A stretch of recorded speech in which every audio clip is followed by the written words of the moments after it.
Hello guys, kembali lagi di Kopra Channel. Ya, saya ingin kali ini baru saya membuat video kembali. Sudah lama saya tidak membuat video. Di sini saya akan memperkenalkan 3 sensor yang mempengaruhi gas emisi. Ini di mobil Futura Injection.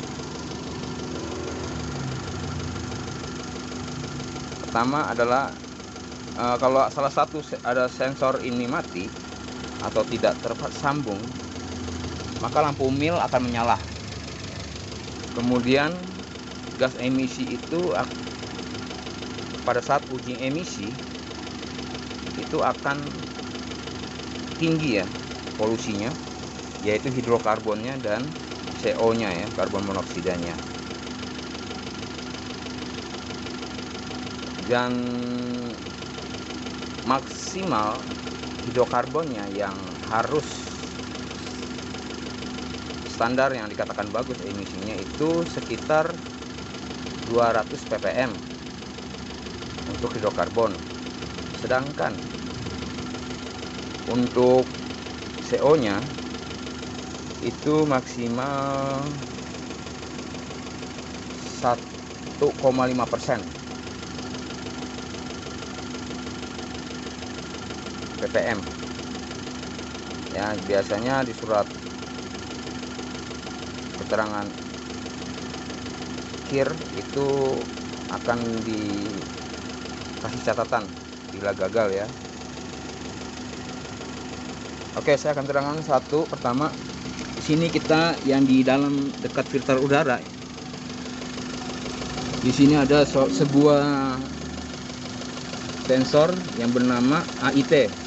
Jadi sensor ini berfungsi untuk kalau pada pagi hari udaranya lembab atau dingin, maka bensin itu biasanya akan dilebihkan oleh ECU ya.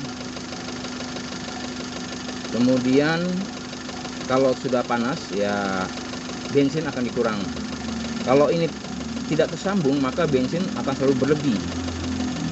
Jadi anggap udara masih dingin. Makanya gas emisinya mengandung karbonnya banyak dan karbon monoksidanya banyak, karena bensin yang tidak terbakar juga banyak. Kemudian ini ada sensor namanya sensor MAF ya, yang di dekat namanya apa ini kita sebut sebagai apa sih, throttle valve ya, throttle valve ya. Biasanya kalau dalam mobil yang masih konvensional itu masih menggunakan karburator ya. Nah, ini throttle valve ya. Jadi udara masuk melalui sini, ini saringan udara, kemudian dia masuk ke dalam throttle valve nya. Ini untuk mengatur volume udara yang masuk berapa banyak. Jika banyak maka bensin juga akan dilebihkan ya. Kalau sedikit maka bensin juga akan sedikit. Jadi ini untuk mengatur volume udara. Kemudian satu lagi yaitu ada di knalpot ya, teman-teman, di knalpot ya. Mungkin teman-teman bisa melihat lebih jelas, saya akan tunjukkan kembali. Oke, ini namanya sensor oksigen yang berada di knalpot. Ini untuk mengecek kadar oksigen yang ada di dalam hasil pembakaran. Jikalau oksigennya kurang maka gas-gas yang terbentuk adalah karbon monoksida ya. Harusnya oksigen yang lebih banyak. Jadi kalau oksigennya berkurang maka dia akan memerintahkan ECU untuk mengatur perbandingan bahan bakar kembali dengan udara ya.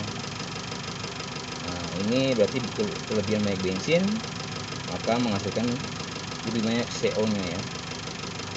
Nah, ini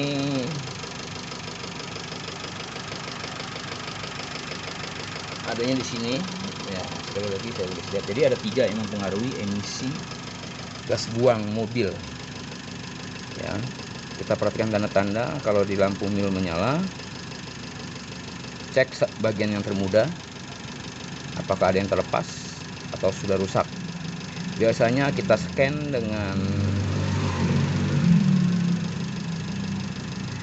alat pengecek mil ya, biasanya ODB ya kalau itunya ya. Mungkin saya tidak mempunyai, nanti suatu saat saya akan membeli, saya akan memberikan pengetahuan kepada Anda.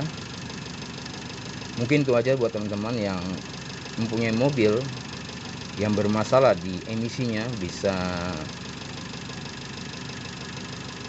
melakukan pengecekan di 3 sensor ini. Demikian, itu saja yang bisa saya sharingkan untuk teman-teman otomotif. Sampai jumpa dan terima kasih. Salam Kopra Kopret.